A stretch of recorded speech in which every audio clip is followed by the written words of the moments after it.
सेनेत प्रवेश होतोय। शनिवारी ठाकरेंसोबत मंचावरती असणारे वायकर आज शिंदेच्या सेनेमध्ये जात आहेत। रवींद्र वायकर हे उद्धव ठाकरेंचे निकटवर्तीय मानले जातात, पण आता हेच निकटवर्तीय शिंदेच्या शिवसेनेत पक्षप्रवेश करतायत, त्यामुळे उद्धव ठाकरे यांच्यासाठी हा मोठा धक्का मानला जातोय। तरी थेट दृश्य आपण पाहतोय, वायकरांचा शिंदेच्या शिवसेनेमध्ये प्रवेश होतोय। वर्षा या निवासस्थानाची ही थेट दृश्य आपण आता पाहतोय। जोगेश्वरी भूखंड घोटाळ्या प्रकरणी त्यांची सध्या ईडी चौकशी सुद्धा सुरू आहे। वायकरांचा शिंदेच्या शिवसेनेमध्ये आता प्रवेश पार पडतोय। चेतन सावंत आमचे प्रतिनिधी अधिकची माहिती देत आहेत। चेतन, काहीच क्षणांमध्ये शिंदेच्या शिवसेनेमध्ये वायकर प्रवेश करतायत, काय माहिती येते? आपण पाहिलं तर वर्षा या शासकीय निवासस्थानी हा पक्षप्रवेश होत आहे। या पक्षप्रवेशाला मुख्यमंत्री स्वतः एकनाथ शिंदे उपस्थित आहेत, त्याचबरोबर विद्यमान खासदार गजानन कीर्तीकर आहेत आणि त्याचबरोबर रवींद्र वायकर स्वतः इकडे उपस्थित आहेत।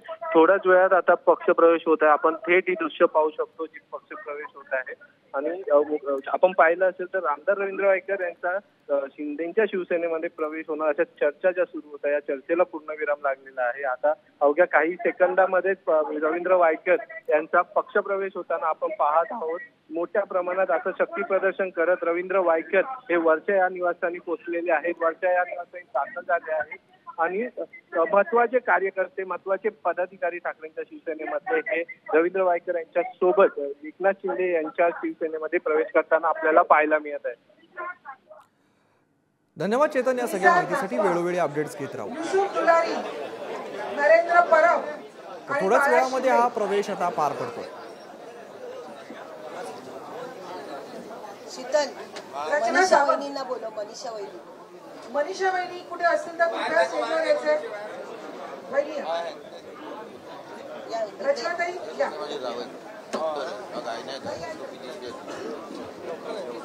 प्रियंका आंबोळकर या विभाग संघटक आहेत जोगेश्वरीच्या। प्रियंका आंबोळकर, रश्मी भावसार, पूजा शिंदे आणि प्रियंका पेडणेकर, त्याचप्रमाणे वहिनी इकडनं आहे मला। अरे असं काय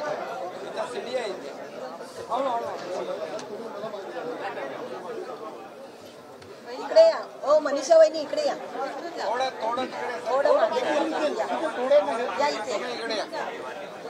थोडं मागे या, इथे या।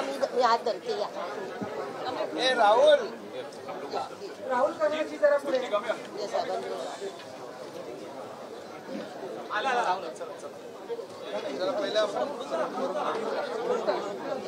नमस्कार। तुम्ही कुठे? काल तुमचा महिला मेळावा झाला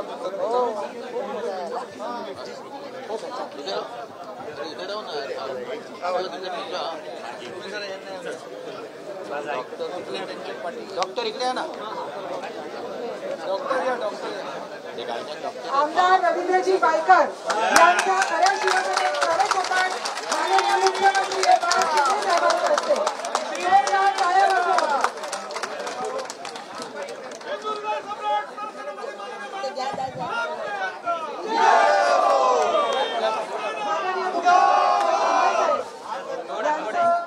स्वागत होत आहे। भला मोठा पुष्पहार देऊन त्याचबरोबर खासदार कीर्तीकर साहेब हे सुद्धा इथे उपस्थित आहेत।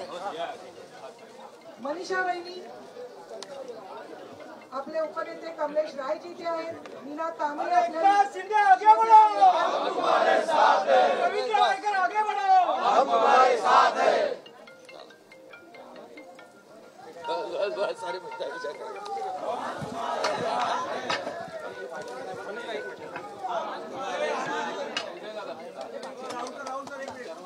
सारे आपला भगवा झेंडा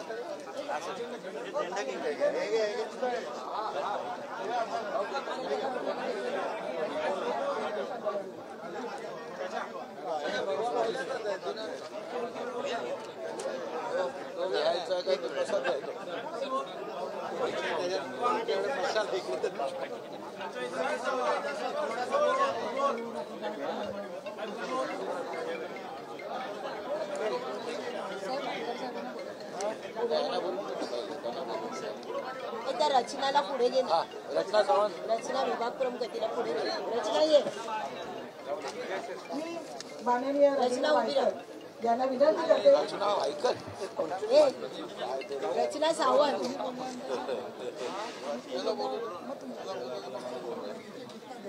भाऊ तुम्ही बोला 2 मिनिटं.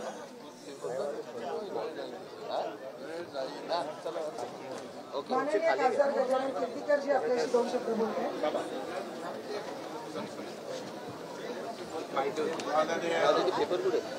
मुख्यमंत्री शिवसेना पक्षाचे मुख्य नेते यांच्या नेतृत्वावरती विश्वास ठेवून त्याच्यामुळे खालून बसून बोलले तरी चालेल.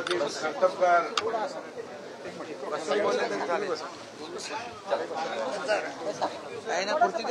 योगेश्वरीमधील एक कर्तबगार असा शिवसेनेचा खंदा कार्यकर्ता जो स्टँडिंग कमिटी चेअरमन म्हणून महानगरपालिकेचं कामाची सगळी इत्थंभूत माहिती आहे.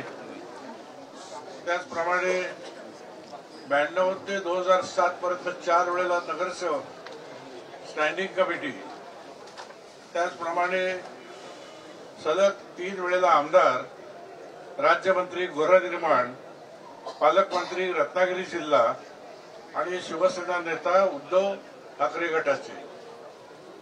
मी त्या भागातील खासदार आहे ज्याच्यामध्ये जोगेश्वरी विधानसभा येतो. जोगेश्वरी विधानसभा हा शिवसेनेचा बालेकिल्ला आहे. कोकणी मराठी माणसं फार मोठ्या संख्येने शिवसेनेवरती प्रेम करणारी तिकडे आहेत आणि त्यांचं संवर्धन, त्यांच्यासाठी सतत उपक्रम राबवणं, त्यांच्या अडीअडचणीला धावून जाणं असा करणारा एक कर्तव्यदक्ष आमदार आज आमच्या सोबत आलेला आहे. एकनाथ शिंदे यांच्या नेतृत्वाखाली आलेला आहे. त्यांचं अत्यंत अंतःकरणापासून मी या ठिकाणी स्वागत करतो आणि मी खात्री देईन की विधानसभा असो, महानगरपालिका निवडणूक असो किंवा येणारी लोकसभा असो, त्यासाठी फार मोठी अशी ताकद रवींद्र वायकरच्या येण्याने आमच्या पक्षाला मिळालेली आहे. त्याबद्दल या ठिकाणी मी समाधान व्यक्त करतो आणि येणाऱ्या काळामध्ये त्यांच्या नेतृत्वाखाली जोगेश्वरी आणि उपनगराचा परिसर आम्ही अत्यंत चांगल्या पद्धतीने कार्यक्षम ठेवू अशा तऱ्हेचं अभिवाचन देतो. जय हिंद, जय भारत. माननीय रवींद्रजी वायकर हे आता आपल्याशी 2 शब्द बोलणार आहेत. माननीय रवींद्रजी वायकर. नमस्कार.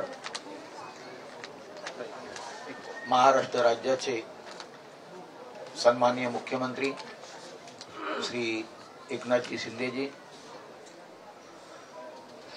आमचे खासदार शिवसेना नेते श्री कीर्तीकर साहेब, या इथं बसलेले सर्व उपस्थित बंधू भगिनी मातांनो, खरं म्हणजे मी गेली 50 वर्ष शिवसेनेमध्ये काम केले. 1974ची पहिली जोगेश्वरीतील दंगल आणि त्यावेळेपासून बाळासाहेबांच्या बरोबर जे पडेल ते काम शिवसेनेचं त्या पद्धतीने केलेलं आहे. 4 वेळा नगरसेवक, 4 वेळा स्टँडिंग कमिटी, 3 वेळा आमदार हे पर्यायाने आलं. परंतु आता ज्या वेळेला मी या इथं पक्षप्रवेश करतोय त्याच्या मागचं कारण वेगळं आहे. ते कारण हे आहे की गेले पहिलं तर कोविड होतं, कोविडमध्ये आपली काही कामं झाली नव्हती. परंतु आता जी काही कामं आहेत, प्रामुख्याने आरेच्या बाबतीमध्ये पाहाल तर 173 कोटी मला आरेतल्या 45 किलोमीटर रस्त्यासाठी पाहिजे. लोक रडतायत. आरे मधल्या बाबतीमध्ये लोक रडतायत की बाबा आमच्याकडे 45 किलोमीटरचे रस्ते हे होणं अत्यंत गरजेचं आहे. त्याच पद्धतीने रॉयल पाम सारख्या एरियामध्ये आतापर्यंत पाण्याची व्यवस्था परिपूर्ण नाही आहे आणि अशा वेळेला धोरणात्मक निर्णय हे लोकांसाठी बदलणं हे प्रामुख्याने महत्वाचं असतं. आणि असे जर धोरणात्मक निर्णय जर बदलले नाही तर तिथल्या लोकांना, जनतेला आपण न्याय देऊ शकत नाही. माझ्या इथे पीएमजीपी कॉलनी आहे, कधीही डिलॅबेड कंडिशन मध्ये आहे आणि हे डिलॅबेड कंडिशन मध्ये मी दरवेळेला पत्रव्यवहार करायचो. विधानसभेमध्ये माझ्यावर जी काही आयुध्य मिळायची त्याच्यामध्ये मी बोलायचो. आणि अशा वेळेला ती जर बिल्डिंग 17 बिल्डिंग जर पडल्या त्यातला आणि टेकू लावून देखील राहत नाहीये तर काय करायचं? तर तो एक सर्वात मोठा प्रश्न आहे. सर्वोदय नगरचा माझा एक प्रश्न आहे, तो म्हाडा तिथली लोक यांच्यामधला आहे. माझ्या इथे एनडी झोन आहेत. एनडी झोन मध्ये म्हणजे शिवटेकडी वगैरे अशा त्या एरिया आहेत, दुर्गानगर पर्यंत त्यांचं डेव्हलपमेंट करणं, गुंफेच्या बाजूच्या लोकांचा प्रयत्न करणं आणि हे निर्णय धोरणात्मक निर्णय हे सत्तेत असल्याशिवाय होऊ शकत नाहीये प्रामुख्याने. आणि सत्तेत असल्यानंतर हे धोरणात्मक निर्णय जर आपण सोडवले तर तिथल्या लोकांना आपण न्याय देऊ शकतो. आपल्याला निवडून लोक का देतात? तर तुम्ही ते काम करू शकाल, तुम्ही ते काम केलं पाहिजे. आणि अशामुळेच ही धोरणात्मक निर्णय चेंज करणं हे प्रामुख्याने महत्वाचं आहे. आणि पाहिलं की देशात मध्ये आता मोदी साहेबांची सत्ता आहे आणि या सत्तेमध्ये ते देशाचा कारभार चांगल्या तऱ्हेने करत आहेत. इथं मुख्यमंत्री म्हणून एकनाथजी विधानसभेमध्ये वेगवेगळे निर्णय तातडीने घेत आहेत आणि मला ती खात्री आहे की इथला माझा निर्णय मी आता एक घेऊनच आलेलो आहे. यासाठी एक OSD नेमावं किंवा लगेच ते कामं. मला तर आरेच्या बाबतीमध्ये आणि ते डिलॅबेड कंडिशन मधल्या असल्या बिल्डिंगमध्ये, सर्वोदय नगरच्या बाबतीमध्ये हे सर्व प्रश्न सोडवण्यासाठी प्रामुख्याने मी इथे आलेलो आहे. आणि हे प्रश्न जर सोडवले नाही तर मी लोकांसमोर जाऊ शकत नाही. आणि या अनुषंगाने मी इथे आलेलो आहे. आज आपण माझं स्वागत केलं त्याबद्दल धन्यवाद. जय हिंद, जय महाराष्ट्र.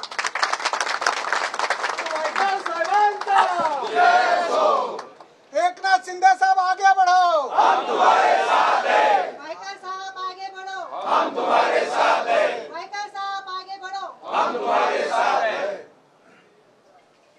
आज आमदार रवींद्र वायकरजींनी आज आपल्या बाळासाहेबांच्या विचाराच्या खऱ्या शिवसेनेमध्ये प्रवेश केलेला आहे. त्यांचं मनापासून स्वागत करतो आणि त्यांना शुभेच्छा देतो.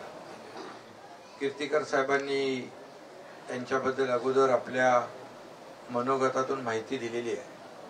गेले 40-50 वर्ष बाळासाहेबांच्या सोबत शिवसेनेचं त्यांनी काम केलं. खरं म्हणजे मी काय, ते काय, गजाभाऊ काय, इतर आपले पदाधिकारी काय, गेले अनेक वर्ष शिवसेनेचं काम बाळासाहेबांच्या नेतृत्वाखाली त्यांचे विचार पूर्ण राज्यभरामध्ये पोहोचवण्याचं काम आणि एक 80% समाजकारण, 20% राजकारण, हे बाळासाहेबांनी जो आपल्याला मंत्र दिला त्याचं पालन करण्याचं काम आम्ही गेले अनेक वर्ष करत आलो. आणि आज रवींद्र वायकरजींनी त्यांच्या आपल्या मनीषा वहिनी पण आहेत आणि दोन्ही डॉक्टर जावय मुली आणि संपूर्ण परिवार आज या ठिकाणी उपस्थित आहे. मी संपूर्ण परिवाराचं देखील पुन्हा एकदा स्वागत करतो. आणि आपले पदाधिकारी जे आहेत त्यांच्या सोबत आलेले त्यांचंही मनापासून मी स्वागत करतो. त्यांनी आपल्या मतदारसंघातले प्रश्न या ठिकाणी मला बैठकीमध्ये सांगितलेले आहे. खरं म्हणजे त्यांना मी धन्यवाद देतो की देशामध्ये आदरणीय प्रधानमंत्री नरेंद्र मोदी साहेबांचं विकासाचं पर्व जे आहे, या देशाला पूर्ण जगभरामध्ये एक उच्च स्थानावर, किंबहुना या देशाचं नाव जगभरात आज आदराने सन्मानाने घेतलं जातं, ते मोदी साहेबांच्या कर्तृत्वामुळे. आणि म्हणून एक विकास जो केंद्र सरकारच्या माध्यमातून किंबहुना आपल्या राज्यामध्ये महायुतीच्या माध्यमातून आपण जे निर्णय गेले 1.5 वर्षात घेतले त्याचा परिणाम वायकरजींवर झालेला आहे. आणि एक सकारात्मक दृष्टिकोन ठेवून, एक विश्वास ठेवून की बाई सरकार काम करणार आहे, हे न्याय देणारं सरकार आहे. शेवटी आपल्याला ज्या मतदारांनी निवडून दिलेला आहे त्यांना आपण न्याय देणं आपल्याला अपेक्षित असतं, मतदारांना अपेक्षित असतं. त्यांना दुसरं काही नको असतो. मूलभूत सोयी सुविधा, त्यांचे प्रश्न जे आहेत, काही प्रश्न सोपे असतात, काही मध्यम असतात, काही अवघड असतात, परंतु ते सोडवणं त्या मतदारांसाठी, तिथल्या नागरिकांसाठी आवश्यक असतं.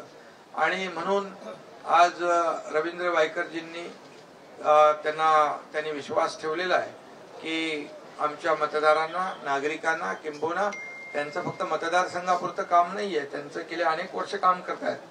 3-4 वेळा आमदार झाले, ते मंत्री होते, नगरसेवक होते आणि मुंबई महापालिकेची त्यांना खडानखडा माहिती आहे. मुंबई स्थायी समितीचे सभापती राहिलेले आहेत ते. आणि म्हणून सर्वसामान्य मुंबईकरांना न्याय मिळाला पाहिजे यासाठी सरकार म्हणून आम्ही काम करतोय. आणि हा विश्वास त्यांच्या मनामध्ये निर्माण झालेला आहे की आपल्या मतदारसंघातली जी कामं आहेत ती आपली झाली पाहिजेत. आणि त्यामुळे त्यांनी आज हा निर्णय घेतलेला आहे. त्याबद्दल मी त्यांचं पुन्हा एकदा अभिनंदन करतो, त्यांना शुभेच्छा देतो.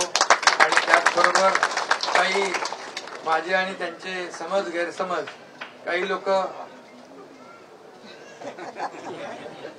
आमच्यामध्ये संभ्रम जो होता तो आम्ही दोघं बसल्यानंतर त्यांचाही संभ्रम गेला आणि माझाही संभ्रम गेला, त्याच्यात तिसराच माणूस संभ्रम निर्माण करत होता. त्यामुळे आज काय जास्त मी राजकीय बोलत नाही. आणि आपल्या सगळ्यांना माहित आहे की आज हा एकनाथ शिंदे कोण आहे, सर्वसामान्य एक कार्यकर्ता आहे, बाळासाहेबांचा आणि दिघे साहेबांचा कार्यकर्ता आहे.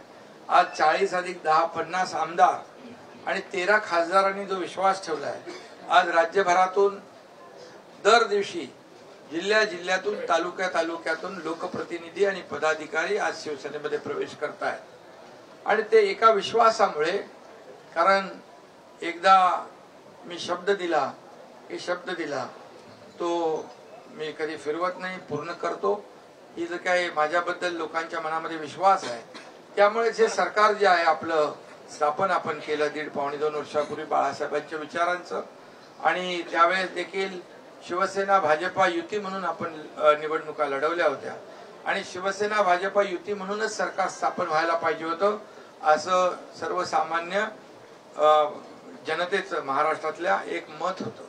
परंतु दुर्दैवाने ते झालं नाही. परंतु ते 1.5-2 वर्षापूर्वी आम्ही ते घडवून आणलं, लोकांच्या मनातलं सरकार स्थापन झालं. आणि जे बाळासाहेबांना अभिप्रेत, दिघे साहेबांना अभिप्रेत होतं सरकार, ते आम्ही स्थापन केलं. आणि नुसतं सरकार स्थापन केलं नाही, तर त्यामध्ये जे निर्णय आम्ही घेतले 1.5 वर्षामध्ये, ते ऐतिहासिक निर्णय, जवळपास 500 निर्णय लोकांसाठी घेतले. त्यामध्ये सर्व समावेशक सर्व घटकांचा विचार केला आम्ही.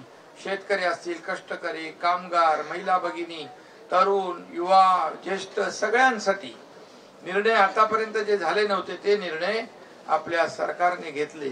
आणि म्हणून 1.5-2 वर्षामध्ये हे सरकार देखील लोकांमध्ये एक आपलंसं सरकार, हे आपलं सरकार आहे अशी प्रतिमा निर्माण करण्यामध्ये आम्ही थोडेफार का होईना आम्हाला त्याच्यामध्ये यश मिळालंय.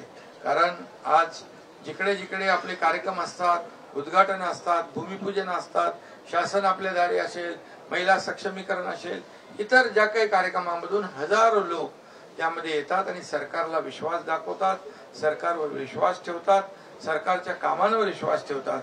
आणि सरकार स्थापन होण्यापूर्वी जे 2.5 वर्ष जे काही निगेटिव्हिटी होती, जे काही नैराश्य होतं, ते आम्ही पूर्णपणे पॉझिटिव्हिटीमध्ये बदलून टाकलं. थांबलेली कामं, प्रकल्प, त्याला आम्ही चालना दिली.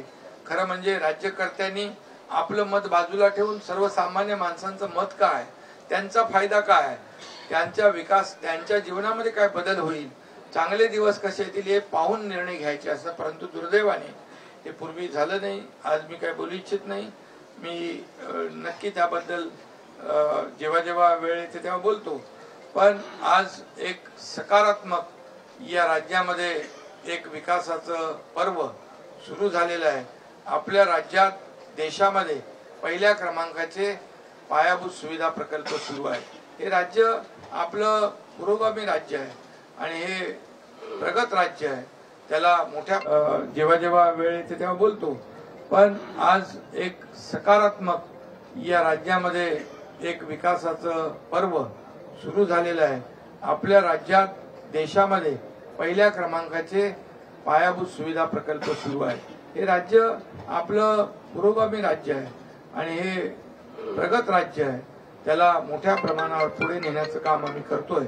आणि रवींद्र वायकरजींसारखे लोक यामध्ये सामील होत आहेत, पुढे येत आहेत, सोबत काम करण्याची इच्छा व्यक्त करून विश्वास ठेवतात. हीच आमची कामाची पोचपावती आहे. त्यामुळे मी पुन्हा एकदा त्यांचं मनापासून अभिनंदन करतो. वहिनींचं अभिनंदन, बाकी सगळे आपले त्यांचे जावई, त्यांच्या मुली, त्यांचे सर्व पदाधिकारी, त्यांचे सर्व कार्यकर्ते यांचं मनापासून मी स्वागत केलेलं आहे. पुन्हा एकदा स्वागत करतो आणि सगळ्यांना धन्यवाद देतो. जय हिंद, जय महाराष्ट्र. आपण उल्लेख केलेला तिसरा व्यक्ती देखील आपल्या संपर्कात आहे का किंवा इतर उल्लेखांपैकी कोण संपर्कात आहे का? ते आता कसं सांगू, जेव्हा संपर्कात येतील तेव्हा सांगतो. तुम्ही आता बोलताना बोलला होता उद्धव ठाकरे देखील त्यांचं स्वागत मी करेल. काल ते आले होते कुठं? अशा प्रकारे रवींद्र वायकर हा त्यांच्या मतदारसंघात ते आलेले, त्यांनी स्वागत पण केलं ना. पण बोलताना ते हो, मग काय. कशा प्रकारे बघता आहात मागच्या 40 ते 50 वर्ष तुम्ही उद्धव ठाकरे किंवा ठाकरे कुटुंबासोबत होता आणि आता तुम्ही पुन्हा एकदा शिवधनुष्य जो आहे तो हाती घेतला. शिवधनुष्य धनुष्यबाण पहिल्यापासून आहे. बाळासाहेबांची शिवसेना अगोदरपासून आहे. ती खरी शिवसेना ते कुठेतरी भरकटवण्याचा प्रयत्न काही लोक करत होते. ते आम्ही पुन्हा ते सरकार स्थापन केलं बाळासाहेबांच्या विचारांचं. वायकर साहेब, तुमच्यावर ईडीच्या चौकशा चालू होत्या. गेल्या बऱ्याच वर्षांपासून तुम्ही त्या ससेबिऱ्यात अडकला होता आणि त्यापासून सुटका करण्यासाठी तुम्ही आता सत्तेत सहभागी झाला. अशा पद्धतीचा तुमच्यावर आरोप देखील केला जातो. एकनाथ शिंदे साहेब आगे बढ़ो. प्रामुख्याने ज्या काही यंत्रणा असतील त्यांना मी त्यावेळेला देखील गेलो आहे त्यांच्याकडे आणि त्या यंत्रणांना जे काही सहकार्य पाहिजे ते दिलेलं आहे ना. आणि त्यामुळे कोर्टामध्ये देखील तुम्हाला कळून आलेलं आहे की काय झालेलं आहे आणि कशा पद्धतीने होत आहे. आणि म्हणून जे काही अशा पद्धतीच्या यंत्रणा असतील तर त्यांना आपण सहकार्य देणं आणि त्यातनं आपल्याला जे योग्य आहे ते योग्य दूध का दूध आणि पाणी का पाणी होऊन जातं. वायकर साहेब, तुम्ही आता पक्षप्रवेशाच्या वेळी संपूर्ण पाडा वाचून दाखवला की किती कामं तुमची मतदारसंघातली रखडली. खरं तर सरकार म्हणून सरकार विरोधकांना फंड देत नाही, त्यामुळे विरोधक सत्ताधाऱ्यांमध्ये जाऊन सामील होतात का, हा सवाल आहे. बघा, मी कोर्टात देखील गेलो होतो. अनइक्वल डिस्ट्रीब्युशन ऑफ फंड, कोर्टाने काय निर्णय दिला तुम्हाला माहिती आहे. आणि त्यामुळे फंड हा मिळाला पाहिजे आणि सत्तेत असतं त्याला जास्तच मिळतं. सत्तेत म्हणून झाले. तुम्ही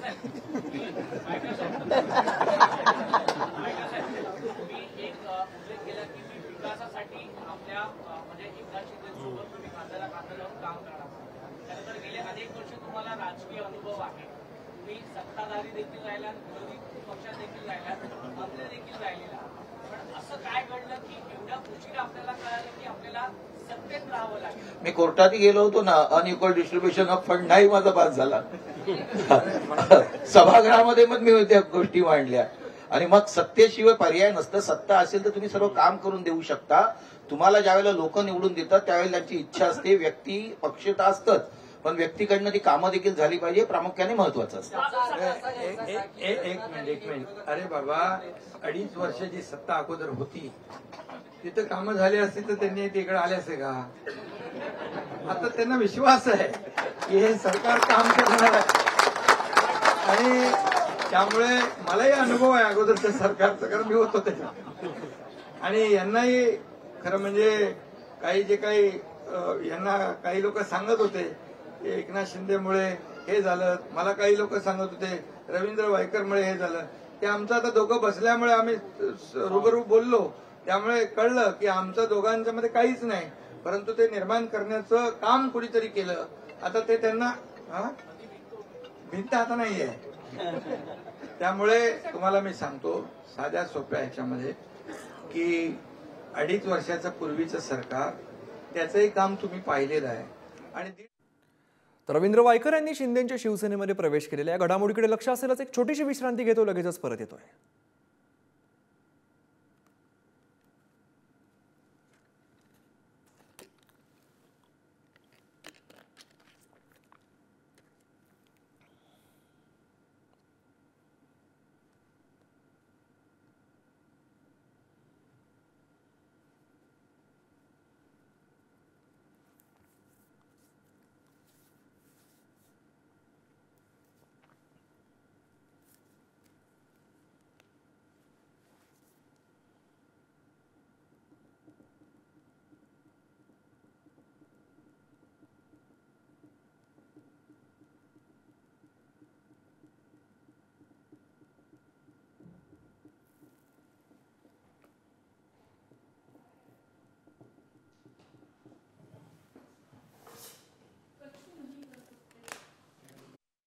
Thank you.